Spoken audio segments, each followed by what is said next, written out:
ஹாஸ்டல்லேருந்து வீட்டுக்கு வர 2 விஷயம் இருக்குங்க. ஒண்ணு கும்பகர்ணம் போடுறதுக்குங்க, இல்லன்னா ஏதாவது சாப்பிடுறதுக்கு தாங்க.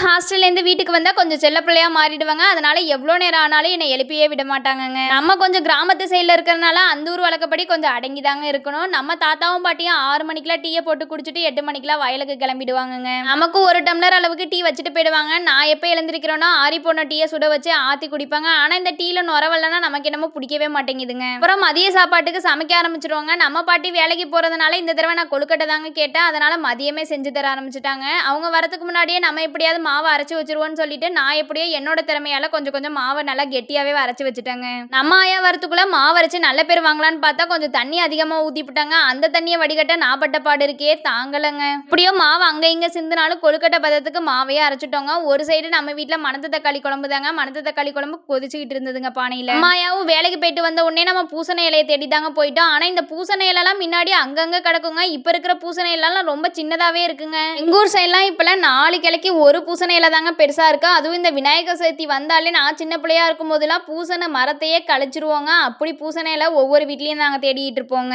நம்ம பூசணி இலை பறிச்சுட்டு வரத்துக்குள்ளேயே சோறாக்குன குண்டை கழுவி அதுலயே கடலப்பருப்பையும் வேவ போட்டோங்க. இருக்கிற அனல்லையே நாங்க வரத்துக்குள்ள அது வெந்தவும் போயிடுச்சுங்க நல்லாவே. வீட்டுல எப்போதும் இந்த மண் சட்டியில தாங்க குழம்பு வைப்போம். அதே மாட்டோம் நம்ம கேஸ் எல்லாம் ரொம்ப யூஸ் பண்ணவே மாட்டோங்க.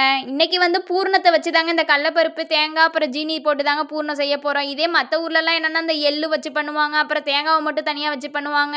நான் சின்ன பிள்ளையிலேருந்து இந்த தேங்காய் திருவுறது இந்த பூர்ணம் செய்யறது அப்படின்லாம் பக்கத்துல உட்காந்துக்குவாங்க. கொஞ்சம் கொஞ்சம் எடுத்து வாயில போட்டு அமுக்கிக்குவாங்க. ஆனா இந்த பூசணி இலையில மாவை உருட்டி தட்டுறதுக்கே ஒரு பதம் வேணுங்க. அது ரொம்ப குண்டாவும் போவாம மெலிசாவும் போவாம அப்படியே நல்ல ஒரு பதத்துல தாங்க தட்டணும். நம்ம ஆயா அதுல ரொம்பவே ஸ்பெஷலிஸ்ட்டுங்க. நம்மளும் தட்டி பார்த்தோங்க. ஆனா நமக்கு வரலங்க. இந்த ராட்டி தட்டினா எப்படி தட்டுறோமோ அதே மாட்டம் ரொம்ப பெருசாவே குண்டா தட்டிக்கிட்டு உட்காந்துருந்தோங்க. எங்க ஆயா என்ன நீ தட்டுற ஒண்ணு நீ தட்டவே வேணாம் செவன்னு உட்காருன்னு சொல்லிட்டாங்கங்க. ஆனா இந்த இலையும் இந்த கொழுக்கட்டையும் சேர்ந்து ஒரு வாசனை வரும் பாருங்க, அதுக்கு ஈடே ஆகாதுங்க. நம்ம எப்போதும் இந்த பூர்ணத்தை கடைசியா எடுத்து சாப்பிட்டுக்கிட்டு இருப்போங்க. நமக்கு அந்த கொழுக்கட்டையை விட உள்ளார வைக்கிற அந்த கடலப்பருப்பு பூர்ணம் தாங்க ரொம்பவே பிடிக்கும். அம்மா ஆயாவும் இட்லி தட்டுக்கு ஏற்ற மாட்டோம் ஒவ்வொரு தட்டுலையும் இவ்வளோது அப்படின்னு சொல்லிட்டு கணக்கு போட்டு எண்ணி வச்சுக்கிட்டு இருந்தாங்கங்க.